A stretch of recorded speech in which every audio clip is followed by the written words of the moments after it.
बिस्मिल्लाहिर्रहमानिर्रहीम। आज का जो हमारा टॉपिक है जी ये है poem number 13 which is a tale of two cities. A tale of two cities मतलब दो शहरों की एक कहानी। अब ये जो दो शहरों की एक कहानी है असल में ये जापान के दो शहरों का यहाँ पे जिक्र है जो कि दूसरी जंग अजीम जो हुई थी 1939 से 1945 तक। इसकी असल में ये स्टोरी है कि अमेरिका जो था इसने जो है वो जापान पर एटम बम गिराए थे। ऑल्दो के जापान जो था वो जो है वो मतलब उस जंग के अंदर था, शरीक था और इससे भी यानी इसने नहीं है कि ये बिल्कुल सेफ थे या ये बिल्कुल पीसफुल लोग थे। ऑब्वियसली इन्होंने उससे पहले अटैक किया था अमेरिका के ऊपर, लेकिन वो अटैक जैसे कि नॉर्मल एक जंग के अंदर होता है तो वॉर है, जैसे एक बंदा तलवार से लड़ रहा हो तो एक दूर से ब्लास्ट कर दे तो कोई कंपैरिजन तो बनता ही नहीं है ना। इसी तरीके से इनमें क्या हुआ कि जो जंग तो हो रही थी, यानी जंग था और उसमें जो जापान था इसने अमेरिका के एक जो बेड़ा था उसके ऊपर उन्होंने हमला किया था, जिसे हिस्ट्री में पर्ल हार्बर अटैक के नाम से जाना जाता है 1941 के अंदर।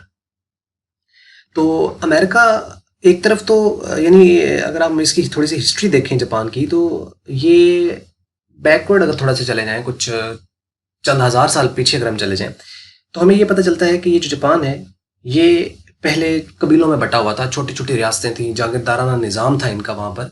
और जैसे गांव वगैरह के पिंड के चौधरी होते हैं तो इस तरह ये बटा हुआ था और हर एक जो स्टेट थी उसने अपनी आर्मी बनाई हुई थी। इनका कोई सेंट्रलाइज सिस्टम नहीं था जापान का।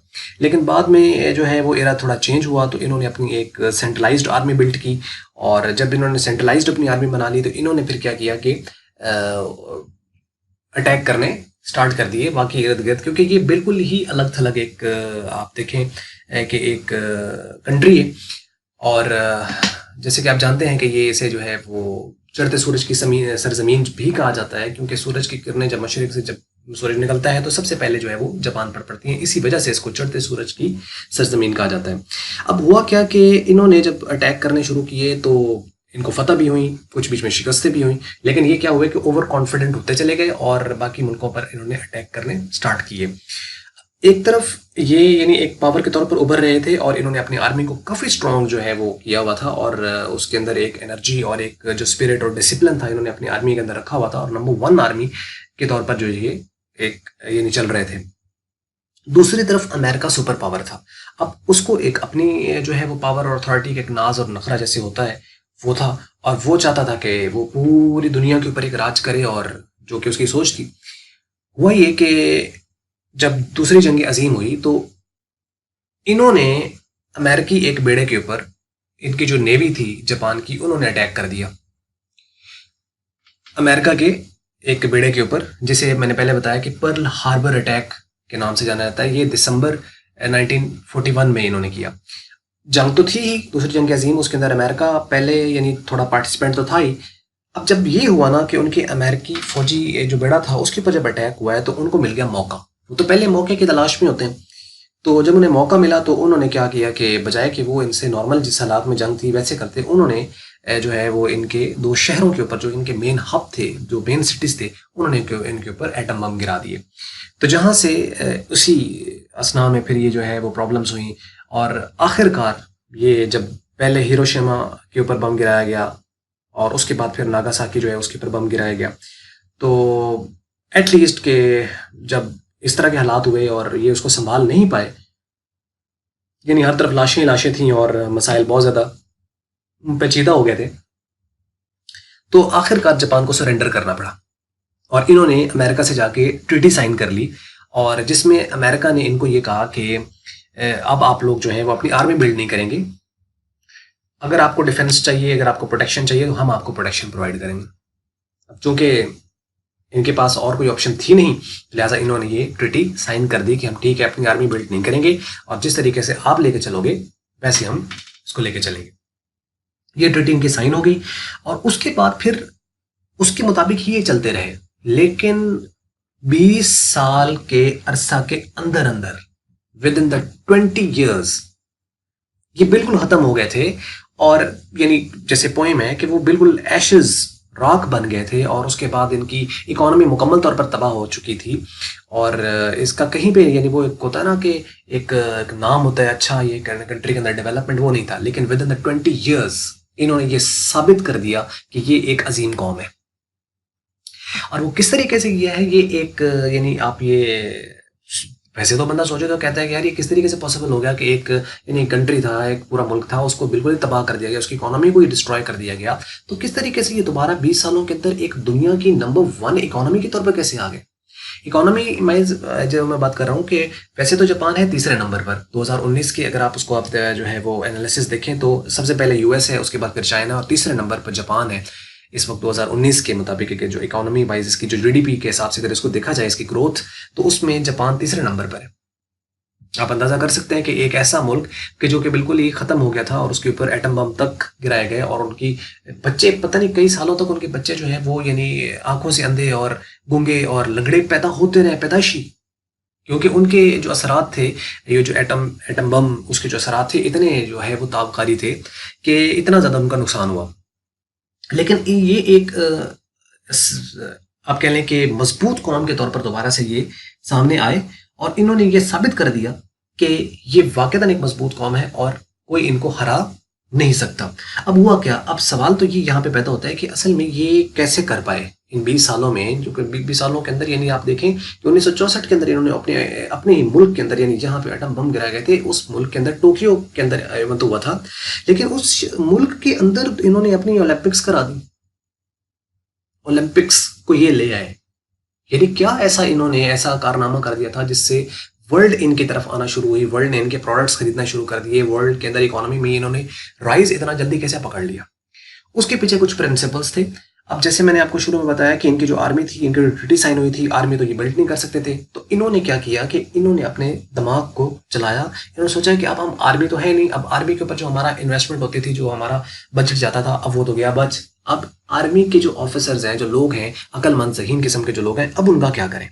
इन्होंने ये किया कि आर्मी के जितने भी लाइक किस्म के और थिंक टैंक होते हैं ना, जितने लोग थे उनको इन्होंने बिजनेस में ले लिया और अपने बिजनेस के उन्होंने कहा कि आप पूरा अपना जो फोकस है, पूरा जो दिमाग है वो बिजनेसेस के ऊपर ले आए और इन्होंने अपने बिजनेसेस को डेवलप करना स्टार्ट कर दिया। और वो बिजनेसेस को इन्होंने जो नहीं कर रहा था उसको बिजनेस में कन्वर्ट किया, जो स्मॉल बिजनेसेस थे, स्मॉल एंटरप्राइजेस, उनको मीडियम में कन्वर्ट किया, जो मीडियम थे उनको लार्ज के अंदर कन्वर्ट किया और लार्ज को मजीद एनहेंस किया। और टेक्नोलॉजी के अंदर इन्होंने अपना एक आप जो था ना कि एक मनवाना कि वी आर द नंबर 1, तो इन्होंने एक यूनिकनेस टेक्नोलॉजी के अंदर इंट्रोड्यूस कराई कि जो भी टेक्नोलॉजी के अंदर अगर कोई आज भी अगर कोई नाम है तो वो जापान का है।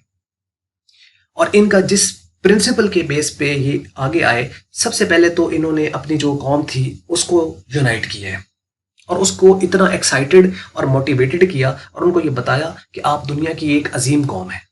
और इन्होंने ये किया कि अपनी कौम को ये कहा कि आप अपना पैसा वो सेव करें। तो लोगों ने जो कि वो एक लीडरशिप के पीछे थे, लोगों ने धड़ाधड़ बैंकों में जाके पैसा जमा करवाना शुरू किया। इसके पास क्या हुआ कि जो आवाम का जो पैसा था वो हुकूमत के पास आया, उन्होंने इंडस्ट्रियलाइज इसको करना स्टार्ट कर दिया। छोटे छोटे जो किसान थे उनको सपोर्ट देनी शुरू कर दी। उसके बाद टेक्नोलॉजी के अंदर एडवांसमेंट लानी शुरू कर दी, नई चीज़ें जो है वो इंट्रोड्यूस करानी शुरू कर दी, फिर उसकी एक्सपोर्ट को बढ़ाना शुरू कर दिया। तो क्या, और लोन देने शुरू कर दिए। जिसके पास पैसा नहीं था उसके पास पैसा आना शुरू हो गया।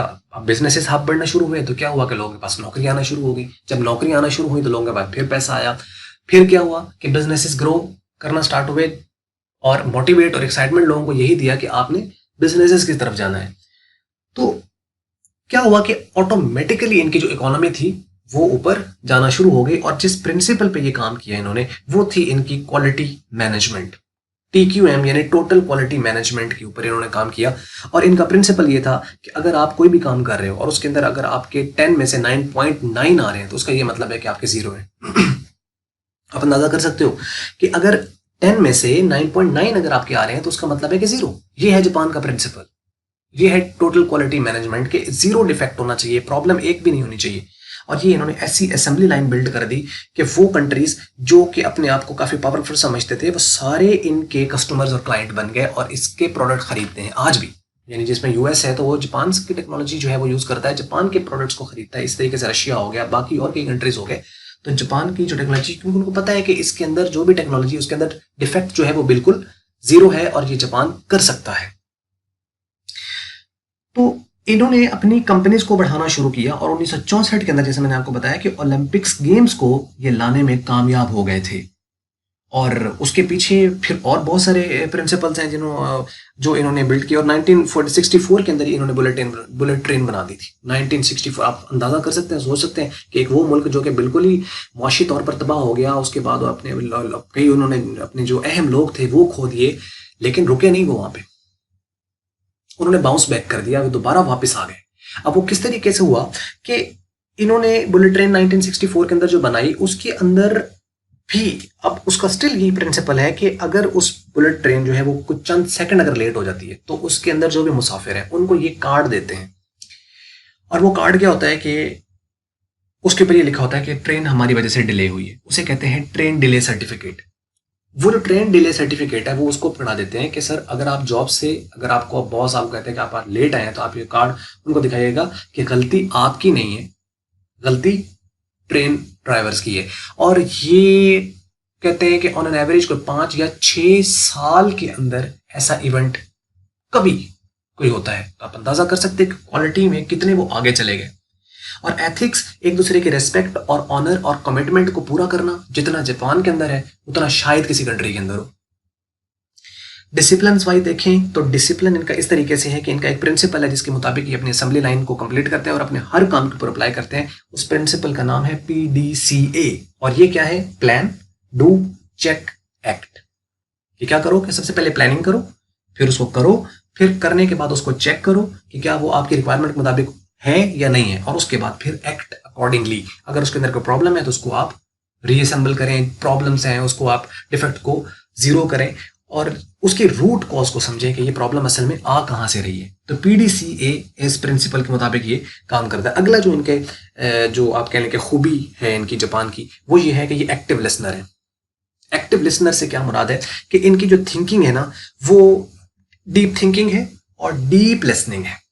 हमारे यहाँ तो ये होता है ना, यहाँ पे पाकिस्तान या एशिया के अंदर ज्यादातर हमारे लोगों का कि एक बंदा बात कर रहा है तो दूसरे बंदे भी साथ शुरू हो जाते हैं। अब ना, यानी 10 बंदे बैठे हुए तो 10 के 10 ही बात कर रहे हैं, 15 बैठे हैं तो 15 की 15 बात कर रहे हैं, 4 बैठे हैं, 5 बैठे हैं तो सारे ही बोल रहे हैं। उधर से पहला बोल रहा है, दूसरा बोल रहा है, तीसरा बोल रहा है, कोई किसी को सुन नहीं रहा।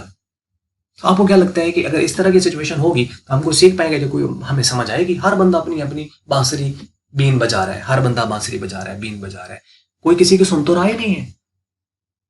तो क्या कुछ चीजें बेहतर होंगी? अब ये क्या करते हैं कि अगर एक बंदा बोल रहा है तो इसका मतलब बाकियों ने चुप करके उसको सुनना है और फिर ये नोट्स बनाते हैं, फिर उसको लिखते हैं अपने पास कि हाँ यार ये बात ऐसी है। अब ऑल्दो इनका कोई भी है, टाइम वेस्ट भी होता है तो स्टिल ये उस चीज को फिर भी सुनते हैं। और लेट होने का तो सवाल ही पैदा नहीं होता, यानी टाइम स्केड्यूल्ड लोग हैं कि इन्होंने अपने आप को एक कमिटमेंट की हुई है कि अगर आपको 8 बजे कहीं पहुंचना है ना तो इसका मतलब है कि एग्जैक्ट आपको 8 बजे पहुंचना है। 8:01 पे अगर आप पहुंचे तो उसको फिर लेट का लफ्ज उसके नाम से पहले लग जाता है। और लेट का मतलब क्या होता है कि ये बंदा इस दुनिया में नहीं रहा, फौत हो गया, तो उसके नाम से पहले लेट का वर्ड लगा दिया जाता है और वो परमानेंट उसके नाम के साथ रहता है। तो क्या है कि लोग इतने ज्यादा कमिटेड और इतने ज्यादा डिसिप्लिन्ड हैं। इनके स्कूलों का अगर आप हाल देखें तो स्कूलों में ये है कि इन्होंने अपने बच्चों की एजुकेशन के ऊपर बेहतरीन इन्वेस्ट किया है। वो क्या क्या है कि उसको प्रैक्टिकल वर्क कराते हैं और जो सिलेबस जो पढ़ाने वाला है वो मटेरियल वो इतना ज्यादा नहीं है। जैसे हमारे यहाँ तो होता है ना कि इतनी हर चीज बस दे दो और फिर वो बच्चे रटें और रटने के बाद फिर उसकी जाके लिखाएं। हजारों लाखों पहले लिख लिख के सड़कों पे होते हैं और उसके बाद जो पीछे बच्चे आ रहे हैं उनको भी वही रूटीन में है। तो ये हमारा सिस्टम है, ये इस तरीके से हमारा सर्कल चल रहा है। अब ये क्या करते हैं, बच्चे हैं उनको बच्चों से प्रैक्टिकल वर्क कराते हैं, यानी सब्जियां उगानी है तो बच्चों को साथ लेके जाएंगे, दरख्त लगाने हैं तो बच्चों को साथ लेकर जाएंगे, बच्चों से प्रैक्टिकल काम कराएंगे, उनके साथ बैठेंगे, उनके साथ बात करेंगे, उनकी बात को सुनेंगे। बच्चों की बात भी सुनी जाती है वहां पर। तो क्यों नहीं कमिटमेंट आएगी और क्यों बच्चों के अंदर वो जो गैप है हमारा कम्युनिकेशन का। हमारे यहाँ बच्चे होते हैं, हमारा क्या है कि यानी बच्चा है, चला इधर क्या कर रहा है, तवज्जो से बच्चे को आप शुरू से, यानी हमारे यहाँ सिस्टम ये है कि उसको अपने पास बैठने नहीं देना, पास आने नहीं देना। क्या लगता है कि बच्चा क्या कर लेगा और ना उसके बच्चे की बात सुनी जाती है। बच्चा आ भी जाए तो उसको इतना डांट डपट की जाती है कि वो बेचारा अगर अपना हक या सच बात भी आपसे कहना चाहता है तो वो भी नहीं कह सकता। ये हमारा कल्चर है। तो कहाँ से आएंगी बेहतरियां? और इनका यहाँ तक मैंने जो है इनके बारे में जो अभी तक पढ़ा है, बर्तन तक बच्चे साफ करते हैं, खाने का है, बर्तन बर्तन वगैरह है, उसको धोना है, साफ करना है, वो बच्चे कर रहे हैं साथ। लेकिन वो ये नहीं कि कोई बाकी एम्प्लॉय नहीं है, बल्कि उनको ये सिखाया जाता है कि ये आपका मुल्क है, आपकी जगह है, आपने इसको साफ रखना है। तो हमारे यहाँ तो सिस्टम ही उल्टा हुआ पड़ा है। उसके बाद वॉशरूम तक बच्चे साफ करते हैं, इसलिए नहीं कि उनके पास काम करने वाले लोग नहीं है, इसलिए कि बच्चों को पता हो कि ये जहां हम रह रहे हैं तो इसका मतलब साफ सफाई रखना वो भी हमारा ही काम है। हालांकि जो प्रिंसिपल्स थे ये तो सारे इस्लाम के थे, हमारे यहाँ हदीस है, ये हमें बताई गई है, बल्कि है तो सारों के लिए होती ना कि सफाई निस्फ ईमान है, आधा ईमान तो सफाई के अंदर मुकम्मल हो जाता है। तो हम इसको अपने आप अपनी जिंदगियों में कहाँ तक अप्लाई कर पाए, कहाँ हम इसको देख पाए, क्या हम इतने कमिटेड हैं, क्या हम लोगों ने इतना देखा कि हाँ यार हमारे जो हालात हैं वो बेहतर होने चाहिए, या हम उन चीज़ों को अपने अंदर फॉलो करें। हमने इस्लाम को समझा ही नहीं, हमने उसको अपने अंदर जाने दिया ही नहीं। तो जब वो चीज़ हमारे अंदर गई ही नहीं है तो कहाँ से आएगी बेहतरी। बस फिर हम सिर्फ दूसरों को देखते हैं तो उससे एक्साइटमेंट लेते हैं, कहते हैं वाह यार क्या बात है, ये ऐसे और वो ऐसे। हम सिर्फ हैरान होना जानते हैं। ठीक है हैरान हो, लेकिन सिर्फ ही हैरान ना हो यार, कुछ तो हैरान करो भी सही। कुछ तो ऐसा कर लो कि जिससे दुनिया तुम्हें सुने, तुम्हें देखे, तुम्हारे अमल उससे कुछ तो साबित हो कि यार ये कोई जिंदा कौम है। वो हमारे हालात जो है वो कहीं नजर नहीं आते। ये है हमारे प्रॉब्लम, जिसकी वजह से चीजें हमारी ठीक नहीं हो पा रही।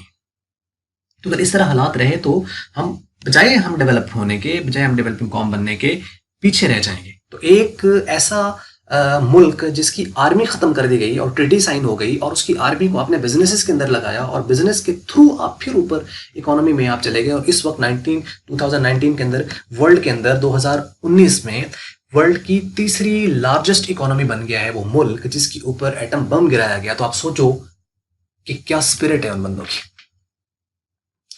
ये था एक छोटा सा जापान के हवाले से एक इंट्रोडक्शन। बाकी ये कुछ चीज़ें मैंने लिखी हुई हैं, मैं यहाँ से पढ़ता जाऊँगा सिनोनिम्स, और उसके बाद पोइम्स होगी। तो ले जी बात करते हैं कि this poem is about the story of the two cities of the Japan which were destroyed by the Americans during second world war. The two cities Hiroshima and Nagasaki were attacked with the first nuclear bomb to create the extreme destruction in the human history by Americans plane Boeing B-29। ये उनका aeroplane था जिसने ये गिराए थे। The American scientist prepared the two types of the bombs, one named Little Boy, वो एक Little Boy था, and the other was named Fat Man, एक Little Boy था और एक Fat Man था। On the 6th August 1945, the Little Boy was thrown on the Hiroshima, and it can be said that in 45 seconds, the poor and the helpless people were thrown in furnace.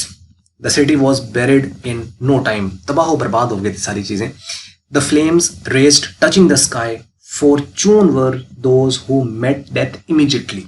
जो फौरन मर गए थे वो खुशकिस्मत थे, क्योंकि जो बच गए वो तो तकलीफ के अंदर बेचारे तड़प रहे थे। Nothing could be seen except the flames and the smoke. यानी हर तरफ आग और धुआं था, इसके अलावा कुछ नजर नहीं आ रहा था। ये 6 अगस्त को हुआ। उसके बाद जो नागासाकी था उसके ऊपर 9 अगस्त 1945 को फैट मैन, जो कि दूसरा एटम बम था, 3 दिन बाद फिर गिराया गया नागासाकी ऊपर। was thrown on the Nagasaki, another big city of Japan.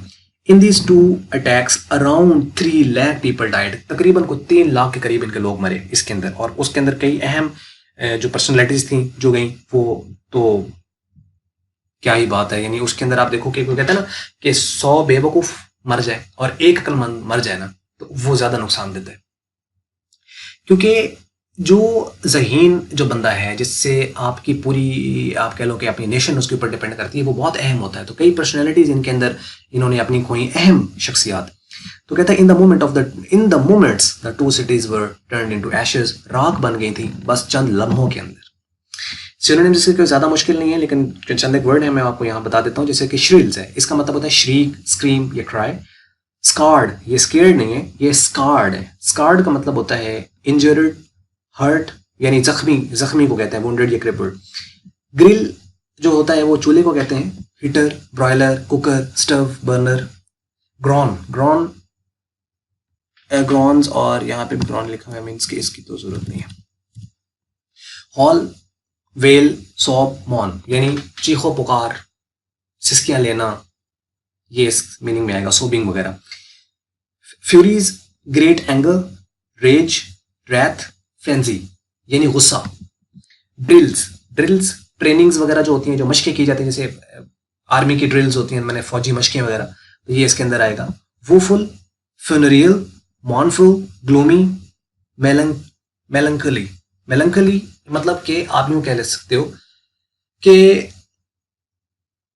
अफसुर्दगी वाले, यानी जिसके अंदर गम और की शिद्दत हो, ये वो वर्ड आप यहाँ पे देखेंगे।